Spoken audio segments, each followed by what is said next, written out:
ክብራትና ክብራን አድማጭ ተመልካቾቼ እንደምን ከረማችሁ? ይህ ተስፍሽ ሚዲያ ነው።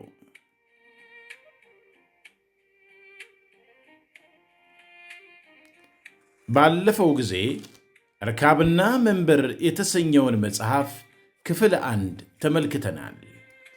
ዛሬ ደግሞ ክፍል 2ን ይዤላችሁ እቀርባለሁ።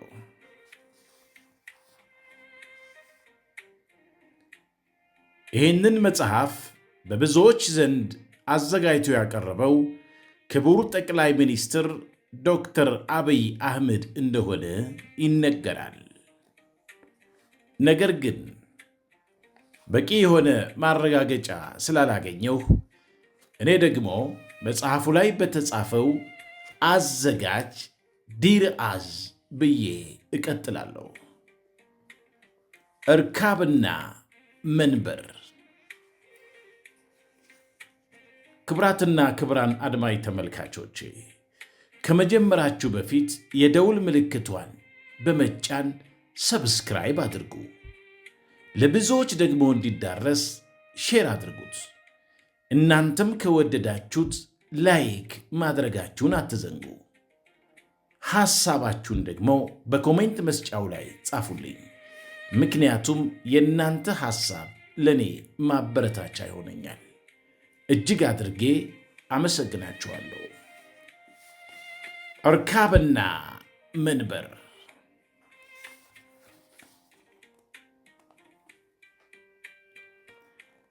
ምዕራፍ 1 የዘመኑን ስጋትና ጥሪ መጋፈጥ። ተምሳሌት ወይም ሜታፎር በሰዎች ዘንድ በቀላሉ ግንዛቤን ለመፍጠር የምንጠቀምበት አይነተኛ መንገድ ነው። ከዓለም እንዲሁም ከኢትዮጵያ ጋር በቀላሉ የሚመሳሰል ተምሳሌት ጥቀሱ ቢባል ዕውቁ ጸሐፊ ተውኔት የዊልያም ሼክስፒር ሥራ ከሆነው ከሃምሌት መስተካከል የሚችል ጥበባዊ ሥራ ማግኘት እጅጉን ከባድ ነው። ቲያትሩ ከገሃዱ ዓለም የተቀዳና እሱኑ ለነፍስ የሚያሳይ ሁነኛ ሥራ ነው። በቲያትሩ መጨረሻ በሁሉም ዘንድ ጭካኔ ሰርጾ እርስ በርስ ይጫረሳሉ። ሞኝነት ቦታውን ሲይዝ መጥፎ የሠሩት እርስ በርስ ይተላለቃሉ። በጊዜ ቆይታ ክስተቶች ልማድ ሆነው በግልጽ ይተገበራሉ። እውነት ተጣማ ሁኔታን እንድትመስል ይደረጋል። እውነታን አፍርሶ በመገንባት እንደገና ከሐሰት ጋር ያመሳስሏታል። ትራጀዲው ይቀጥላል። አይቀሬው ጉዳይ ግን ተመልሶ ይመጣል። አይቀርም። ሰው በራሱ ዓለም በሰመመን ይሰምጣል። ክስተቶች እርስ በርስ እየተደጋገፉና እየተመጋገቡ ወደፊት ይጓዛሉ። በዚህ ሁኔታ ምንም ነገር ማመን ራስን ማጥፋት ይሆናል። ተከታዮች ፍላጎታቸውን ያልፋሉ። በውጤቱም ስብዕና ማንነቷ ተገፎ ሌሎች እንዳሻቸው የሚዘውራት ተጎታች ጋሪ ትሆናለች። መሪዎች በየጊዜው የሚያመነጩት አመክንዮና ራስን ማሳመኛ ዘዴ ተስፋ ከመቁረጥ ይድናሉ ወይም የዳኑ መስለው ይታያሉ። በሂደትም የሁኔታው አካል ይሆናሉ። የተፈጥሮ ዕውቀት ይታወራል። ሥልጣንም የባይተዋርነት ምንጭ ይሆናል። ምንም እንኳን ጨለማው ገለልተኛ የነበረ ቢሆንም መጨረሻ አካባቢ ግን አጥቂ ይሆናል። በትወና ውስጥ ሌላ ትወና ይቀጥላል። በትክክል የታሪካችን ወንዝ መፍሰስ የጀመረበትን መነሻ ዘመን ከወሰድን ኢትዮጵያ ሺህ ዓመታትን የተሻገረ አኩሪ ታሪክ ያላት አገር ናት። በአጭር ምድራዊ ርቀት ከዳሎል እስከ ራስ ዳሽን የሚቀያየር የአየር ንብረት፣ መልክዓ ምድር፣ ወንዝና ፏፏቴ፣ እጽዋትና እንስሳ፣ ጥንታዊ እምነት ከቱባ ባህል ጋር አጣምራ ያዘች በተፈጥሮ ለግብርና ተስማሚ መልክዓ ምድርና የአየር ንብረት የታደለች ሀገር ናት። ከሀገሪቱ ሕዝብ ከግማሽ በላይ የሚሆነው ዜጋ በአምራች ዕድሜ ላይ የሚገኝ ወጣትና ከ27 ሚሊዮን ሕዝብ በላይ በትምህርት ገበታ ላይ ያለባት ሀገርም ነች። ይህንን እምቅ ኃይል ከሥራ አጥነት ከኢፍታዊ ተጠቃሚነት ተላቆ ወደ ምርት ቢገባ ለውጥን የሚያቀጣጥል ከፍተኛ የፖለቲካ ኃይል ሊሆን መቻሉ አያጠያይቅም። ታዲያ ለምን ኢትዮጵያ የዓለም ድሃ ሀገሮች ጭራ ሆነች? የሺህ ዓመታት የነጻነት ጎህ የፈነጠቀባት አገር ስለምን እስካሁን በጭቃ ውስጥ ተቀርቅራ ቀረች? ዙሪያ ገባችንን እንመልከት።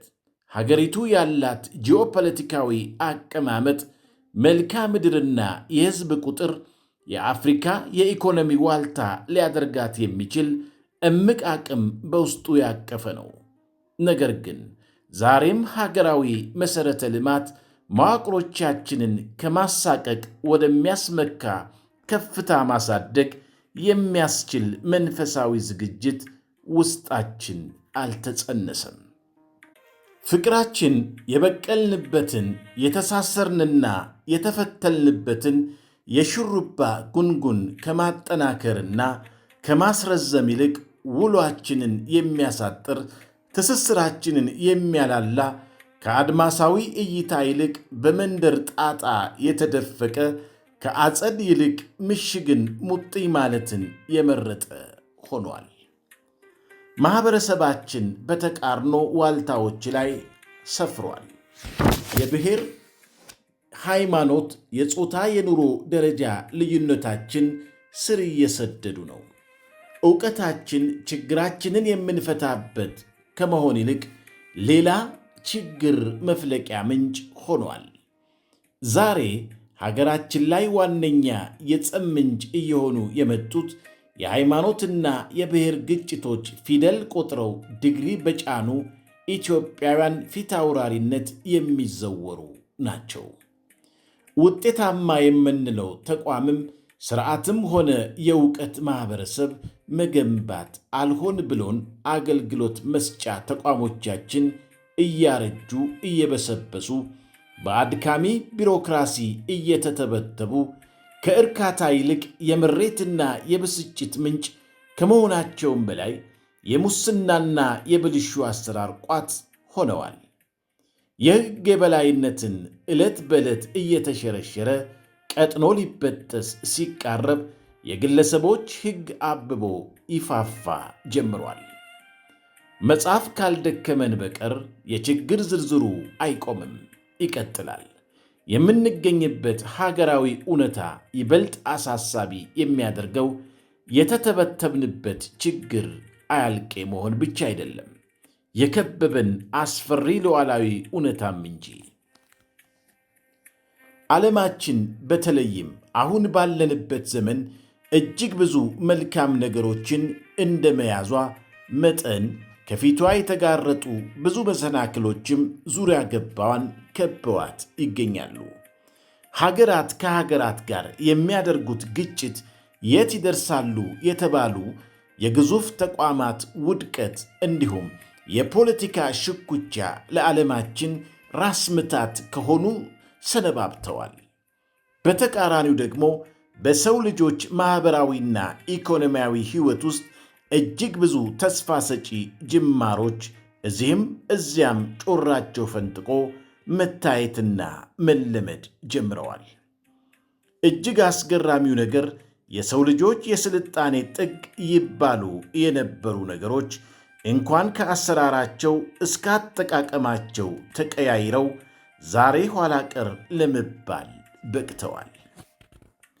ይህንንም አስመልክተው ቼክ ሪፐብሊክን እንደ ኢሮፓያን አቆጣጠር ከ1993 እስከ 2000 በእንደራሴነት ያስተዳደሩት ጸሐፊ ተውኔቱ ቫክላቭ ሃብል እንዲህ ሲሉ አስቀምጠዋል። እኔ እንደማስበው ይህ ዘመናዊ ዓለም ለማብቃቱ ማሳያ የሚሆኑ ጥሩ ምክንያቶች አሉ። ዛሬ ሁሉም ነገር በሽግግር ጊዜ ውስጥ እያለፍን እንደሆነ ያሳያል። አንድ ነገር ሲጃጅና ከአገልግሎት ውጭ ሲሆን በተጓዳኝ ሌላ ነገር በስቃዩ ውስጥ ምጡን ጨርሶ ሊወለድ ይሞክራል። ይህ አንድ ነገር መሠረቱ እየተናደ እየበሰበሰና ራሱን እያዳከመ ባለበት ሁኔታ በተቃራኒው ሌላ አንድ ድንቅና ምንነቱ ተለይቶ ያልታወቀ ነገር ከፍርስራሹ ስር ፈንቅሎ ለመውጣት እየሞከረ ነው።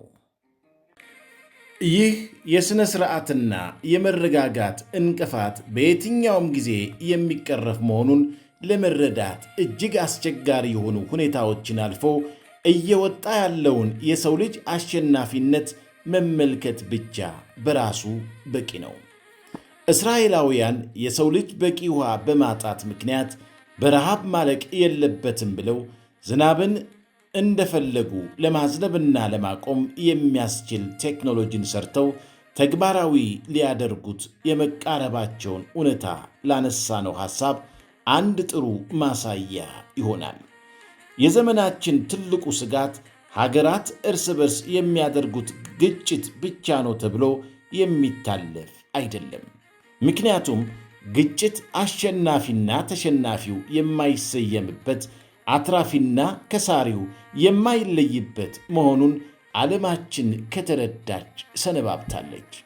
ለዚያም ነው በየቦታው ያሉ አለመግባባቶችን በጠረጴዛ ዙሪያ መፍታት ተቀዳሚና በላጩ ምርጫ በማድረግ ሙከራዎችና ጥረቶች እየተደረጉ ያሉት። በአንጻሩም ከአንዳንድ አካላት ዘንድ የሚንጸባረቅ አጥፊ አስተሳሰብ እንዲሁም በህብረተሰቡ የጋራ ጉዳይ ላይ ፈላጭ ቆራጭ በመሆን ውሳኔ ሰጪ የሆኑ አካላት በዓለማችን ላይ ከፍተኛ የግጭት ስጋት ጥላውን እንዲያጠላ ተጠቃሽ ምክንያት ሆነው እናገኛቸዋለን። ትርታው ከፍ እያለ የመጣውን ግፊትና በአንጻሩ እየቀነሰ የመጣውን ነፃነት ከተረዱ በኋላ በቢሊዮን የሚቆጠሩ ሰዎች ተወልደው የሚያድጉበት በዓለም ምጣኔ ሀብታዊ ሥርዓት ላይ ትርጉም አዘልና ፍትሐዊ የሆነ የነቃ ተሳትፎ እንዳይኖራቸው በሚያደርግ ሁኔታ ውስጥ እንዲያልፉ የሚጋብዘውን የዚህ ተመሳሳይ ሥርዓት ሌላ ገጽታ በጉልህ ታትሞ ይገኛል። አብዛኛዎቹ የዓለም እንቅፋቶች ድህነትን ተገን አድርገው የተወለዱ በመሆናቸው ድህነት ዓለማችን ላይ ከፍተኛ ስጋትን መፍጠሩ አልቀረም።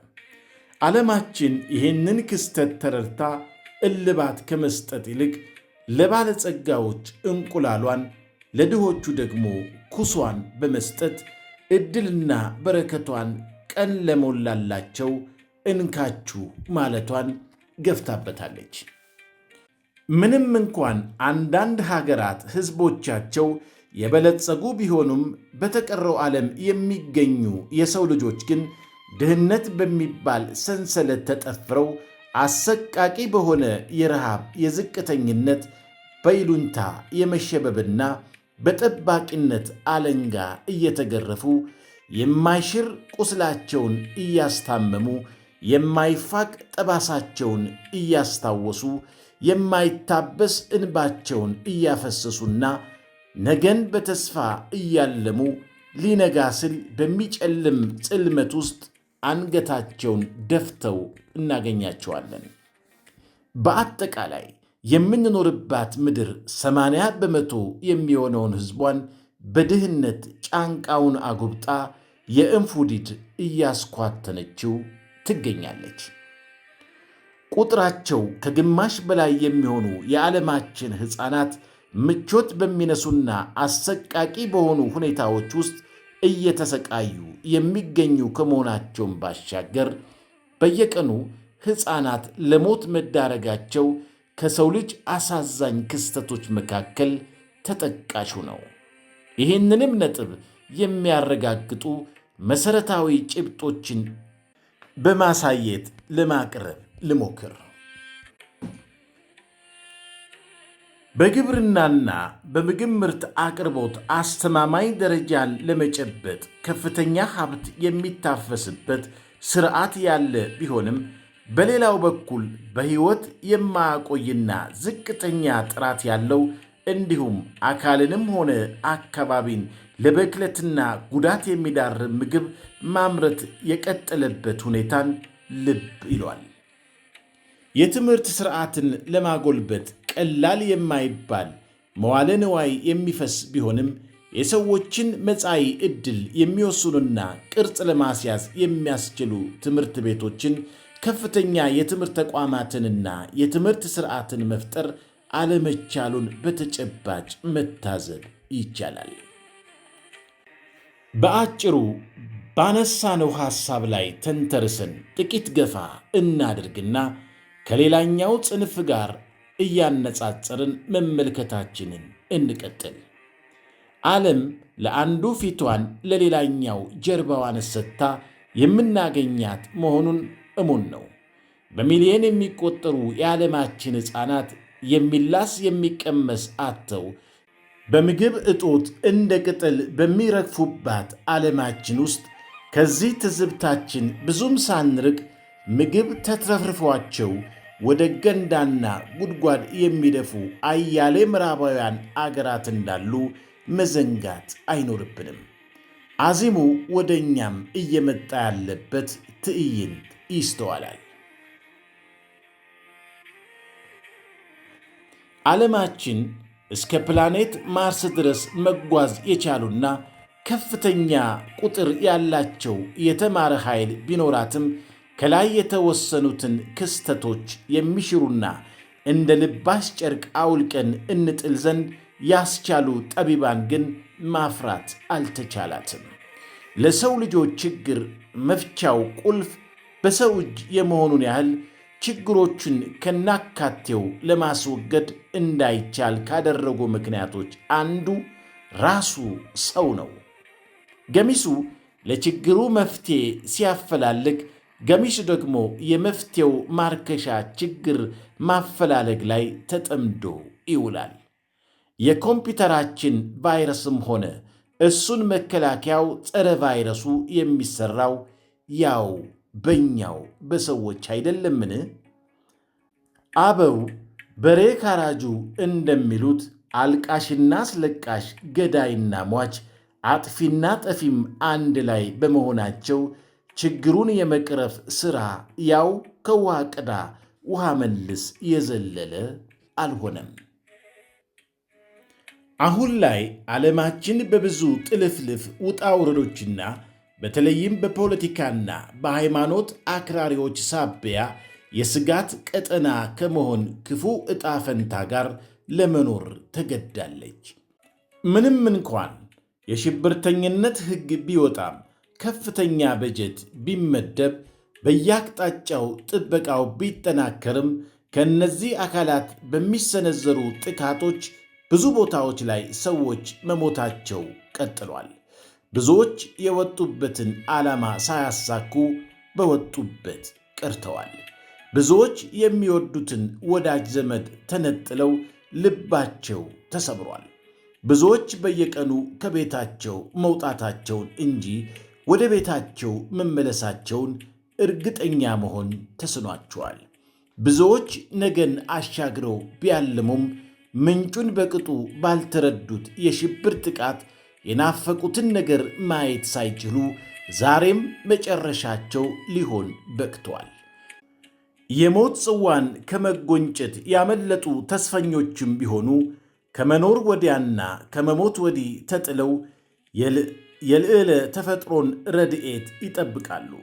ብዙዎች ቤት ንብረታቸው ወድሞ ባልተጠበቀ ሁኔታ ኑሯቸው ተመሰቃቅሎ አሁን ብቻ ለሚኖሩበት ጊዜያዊ መጠለያ ካምፕ ገሚሱ ለባይተዋርነትና ስደት፣ የተቀረው ደግሞ ሰብአዊነት ለራቃቸው ነፍሰ በላዎች የገቢ ማስገኛ አዲስ የሥራ ዘርፍ መፍጠሪያ በመሆን የመከራና ሰቆቃ ሕይወት መግፋት ዕጣ ፈንታቸው ለመሆን በቅቷል።